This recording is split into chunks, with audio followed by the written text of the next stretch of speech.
மேச லக்னத்தில் பிறந்த நபர்களுக்கு லக்னத்திற்கு 5ஆம் இடத்தில் செவ்வாய் இருக்கக்கூடிய நபர்களை வாழ்க்கை துணையாக இணைத்தால் மிகவும் அந்யோன்யமான திருமண வாழ்க்கை என்பது அவர்களுக்கு ஏற்படும்.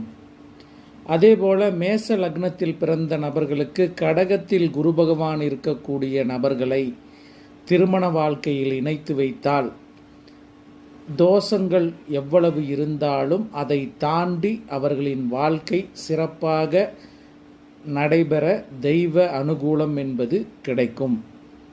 அதேபோல மேச லக்னத்தில் பிறந்த நபர்களுக்கு சித்திரை மாதத்தில் பிறந்த நபர்களை வாழ்க்கையில் இணைக்க திருமண வாழ்க்கை என்பது அவர்களுக்கு நல்ல வளர்ச்சிகரமான உயர்வான வாழ்க்கை வாழக்கூடிய அமைப்பு என்பதும் குழந்தைகளால் மேன்மை அடையக்கூடிய வாழ்க்கை என்பதும் கிடைக்கும்.